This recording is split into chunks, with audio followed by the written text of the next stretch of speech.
I'm 19 Keys, and this is high level conversation. Because when you think about being the Godhead controlling your avatar, you coming from a different perspective. That's why I talk to people about reaching your zenith, right? Your zenith is upward, above head, right? It's a higher direction. So most people are like this. They're not pointing upward. And which means your viewpoint is always stuck here. It's the locality of your viewpoint.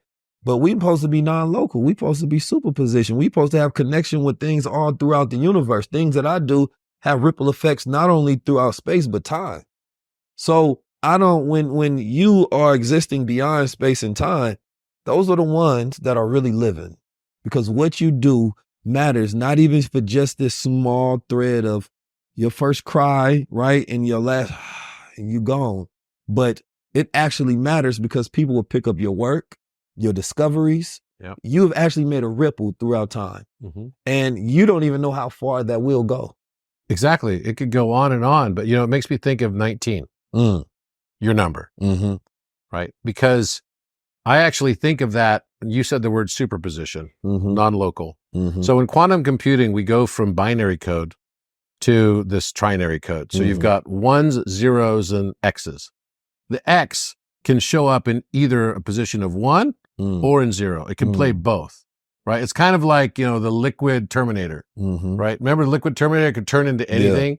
Like you hit him and all of a sudden he just like remorphs and comes in. That's basically what, this X position can do. It's interesting how much we keep seeing in our consciousness publicly about X and the letter X, right? Twitter changes its name, right? Now it's like we have an X gender, right? Everything is about, my TV shows even code X, right? And X can also have reference to Christ consciousness. The middle way, it's no longer yin yang, it's yin shen, which is also another way of saying X, right? Yin shen yang. I was just in Mexico. I was measuring the pyramids that were in Chichen Itza and Ekbalam and Koba and all these other places. And as I found, there's a pattern that links all of the pyramids around the world. It's related to Orion constellation. But there's also another pattern that each pyramid represents a different musical note. Just like you were talking about with Imhotep. Imhotep, clearly, they used a lot of sound-based science, right, in the Djoser complex.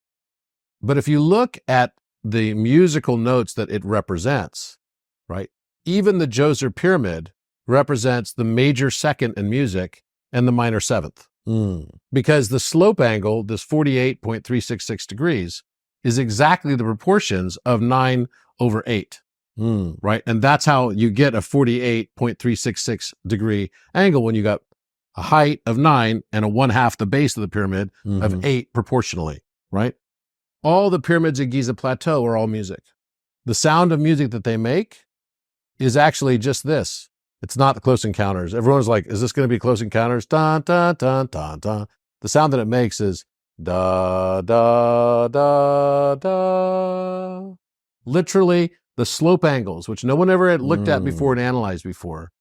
We did, our research team did, and we found that the exact slope angles were giving you the proportions of Menkaure, the smallest pyramid on Giza Plateau, is 5/4, height to 1/2 its base.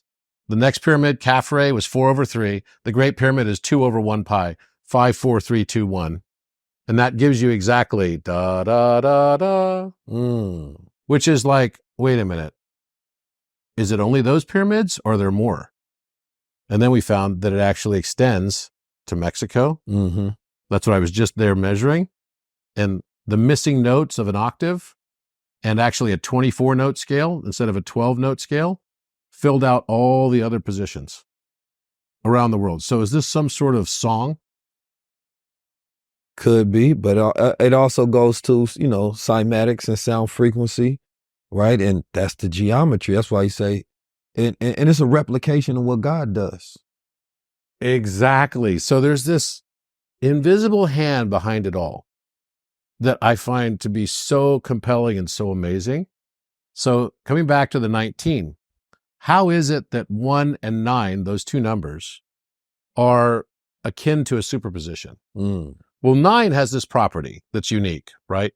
I saw this guy that I can't remember his name right now, but he did this rap. It was so epic. Oh, on yeah, the I know what you're 9, talking right? about, You saw yeah. this, I right? think he was with KRS-One. Yeah, exactly. Yeah. Kara's what? Exactly. I watched this. I was like, wow, that was really good. I wanted to reach out to him. I got to reach out to him. But anyway, the point is he's talking about the 9. The 9 has this property that anything you add to the number 9 in numerology, so coming back to what's called a digital root, will come back to the number that you added to it. So it's as if the 9 never existed. So I'll give you an example. 9 plus 4 equals 13. But 1 plus 3 reduces down again to 4. So 9 plus 4 equals 13, but it's still 4, so the 9 didn't exist. So anything you add to 9 will have this exact property related to it. So 9 plus 6, right, equals 15, but 1 plus 5 equals 6. So where'd the 9 go? The 9 like disappears. So this unique property gives it the same position as 0. But if you take 0.999999999 and take it out infinitely, does it ever become the number 1? And the answer is yes. There's a mathematical proof done several times by mathematicians, famous mathematicians throughout history, Leonard Euler being one, that prove that 9 or 0.99999 repeating does equal 1. It's not that it approximates to 1, it actually equals 1. And so when you look at that, then you start realizing, okay, does this somehow tell us something about how the number 9 can both hold the properties in its repetition cycle as 1 and also act as 0? Information is everywhere. You can log into YouTube right now and type in almost any subject. But I'm gonna be honest with you, you won't even know if it's human generated or if it's just based on the algorithm that figured out that you wanted to find this subject. It queried your information, created an automated process so they can get your eyeballs to try to sell you a product or get advertisement dollars. Humans need humans. We don't work and operate that well learning from machines, because it's the connection to the information, it's the connection to the process that allows us to grow our neurons. It's that connection that allows us to be able to tap into that tapestry of thought to where we need to learn and be in environments to where we feel aspirational and we are inspired and it's empathetic. So today it's not about just having access to the information. It's not just about being able to have democratized education everywhere. It's about connection. Are you actually connected to it? When you are in a community, it reinforces that environment of connection. And that's why being a part of high level is so important. So you are reinforcing an environment with that human connection. I see you, you see me, you feel felt, you want to learn. Information and data, statistics and numbers and automation is fine, especially if you want to create income and utilize the technology for such. But human connection has always been a real source of learning. Don't just go for the information. Go for the community and go for the connection. Where you say you at? Where you say you at? Where you say you at? Where you say you at? Where you say you at? Where you say you at? Where you say you at? Tap in with the guy.